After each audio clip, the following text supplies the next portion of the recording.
Et si on parlait un petit peu de cette 22e édition d'Art Comique? On va en parler avec plaisir en tout cas. Voilà, ben, d'abord rappelle les dates comme ça. Alors le festival démarre le 13 février et il se terminera le 14 mars. On est presque sur un mois avec une grosse 10 jours entre le 27 février et le 9 mars. Il y a combien de spectacles On doit être sur 25 je pense, 25, 26, ouais. Plus une création. Non, c'est l'Étienne Métropole, c'est-à-dire qu'il y a... non, depuis quelques années, justement, il y a beaucoup de nouveaux lieux qui nous accueillent.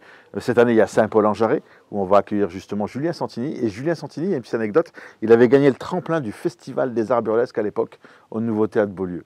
Donc c'est un symbole. Ah oui, ça tourne. Et puis c'est comme cette année, par exemple, on a une création, on en parlera peut-être tout à l'heure. Élodie Arnoux a gagné le tremplin il y a quelques années aussi. D'accord. Bon, et comment on fait pour se renouveler? 22e édition, tu t'en as pas un peu marre là, non? Non, parce que justement, chaque année, c'est le challenge. Chaque année, c'est de la nouveauté, c'est ce qui te donne envie. Moi, je suis déjà en 2026, là, aujourd'hui. 2026 est presque fini.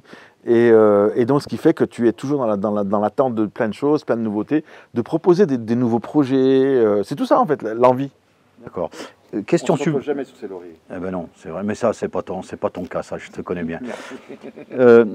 Sinon, côté subvention, parce que l'année dernière, je me souviens, on avait discuté, c'était pas terrible. En fait, il y a déjà la métropole qui est revenue. Je pense que ça avait été une décision unilatérale, et je pense qu'aujourd'hui, la métropole, avec la nouvelle politique qui est mise en place, a admis ce qui était redevenu normal, quoi, en fait. On est sur une normalité aujourd'hui, parce que le dossier correspond tout à fait à la demande, donc il n'y a pas de problème. D'accord. Alors, côté artiste, donc du coup, moi je crois que c'est en ayant regardé un petit peu la programmation, un assemblage d'humoristes nationaux, locaux, et notamment avec, et j'aimerais bien que tu m'expliques ça, ce concept de ma région et de l'humour. Alors oui, en fait, on s'est rendu compte que depuis 5-6 ans, en fait, on a fait un point, on s'était dit qu'il y avait beaucoup de Rhône-Alpins qui avaient réussi. On pense à Muriel Robin, hein, c'est vrai que c'est le symbole, mais il y en a plein. Il y a Alex Ramirez dans la Drôme, il y a Laurent Gérard, et on s'était dit, sûrement, il y a plein de viviers. Élodie Arnoux, par exemple, ou Julien Santini sont lyonnais, et Élodie de Clermont. Donc, en fait, c'était important de valoriser, et donc, nous, on sélectionne chaque année 6 humoristes de la région, Auvergne-Rhône-Alpes, et ils ont une soirée chez nous dans le cadre du festival. Et puis après, on propose une tournée dans différents territoires de notre région. Et c'est ce qu'on appelle Ma région a de l'humour. Ok, voilà. Et sinon, toi, dans l'humour, tu es à l'aise, évidemment, ça on le sait. Mais pour toi, c'est plus que de l'humour, c'est créer du lien social, non? En fait, l'humour crée du lien social, en fait. Vous regardez dans les salles de spectacle, pourquoi ça marche aujourd'hui, l'humour? Pourquoi aujourd'hui, nous sommes déjà à près de 9000 billets vendus? C'est parce qu'en fait, il y a une demande, il y a un besoin de rire. On est dans un monde instable, on est inquiet, et on a besoin de se retrouver dans des salles de spectacle pour rire. C'est ce qui nous crée une communion. C'est ce qui marche le plus aujourd'hui. Et le festival, il ne faut pas oublier une chose, il est né dans une structure d'éducation populaire. Bien sûr. Et à l'époque, le directeur de l'époque, Michel Maziotta, avait souhaité créer un événement dans le quartier pour animer ce quartier. Aujourd'hui, c'est devenu un événement national. Néanmoins, on n'oublie pas son ADN, puisqu'il y a des projets d'action culturelle qui ont lieu avec la PJJ, avec des structures d'éducation populaire. Et ça, c'est l'ADN du festival. Et moi, je suis un des derniers mohicans de ce projet, et ça fait partie de mon ADN. Alors j'aimerais aussi que tu nous parles, nous donner un petit mot sur la soirée de gala du 14 mars, qui est une soirée un peu particulière tout de même. Justement, depuis que France Télévisions est partenaire du festival, donc on rentrera sur la 5e captation cette année, on crée un spectacle original. L'idée, c'est de créer un spectacle original par un artiste qui invite des amis.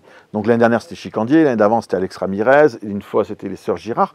Et donc chaque année, on propose un nouveau concept qui est capté pour France Télévisions, qui est diffusé en prime sur Culture Box. Généralement, on est sur l'année prochaine, c'est-à-dire que là, celui de cette année sera diffusé 1 mois avant le festival, 15 jours avant le festival de 2026.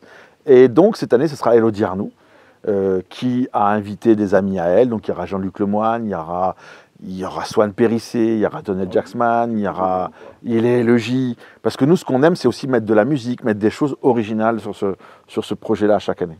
D'accord. Il y a d'autres spectacles durant l'année. On va accueillir Guillaume Meurice le 27 juin. On va accueillir Marine Leonardi qui est complète pour novembre. Il y aura aussi Jérémy Nadeau qu'on fait en coproduction avec Le Fil. Et l'idée justement, c'est qu'il y a beaucoup d'artistes qui ne passaient pas pendant le festival parce que ça tombait pendant les vacances scolaires. Et donc on a trouvé un compromis que de faire des propositions en dehors du festival. Ok. Donc tu nous donnes rendez-vous quand alors pour redonner déjà le 13 février avec Panayotis, puisque Panayotis fera l'ouverture du festival et c'est complet depuis le mois de novembre. Après, il y aura Hakim Gemili pour la Saint-Valentin et puis après, on continue avec Nawel Madani et tout le festival. D'accord. Est-ce qu'il y a encore quelques places disponibles? Oui, il reste que quelques places sur certains spectacles, Issa Doumbia, Philippe Lelouch, Lou Trottignon et puis Alexandre Kominek. Mais ça va être très rapidement complet. D'accord. Bah écoute, c'est super. Non mais c'est moi, et puis je remercie beaucoup votre télé, votre petite chaîne qui monte. Elle monte, effectivement. Merci. Si c'est à l'époque, peut-être que vous bientôt. Ah, je sais pas. Bon festival en tout cas, et merci Farid pour tout ça. Merci.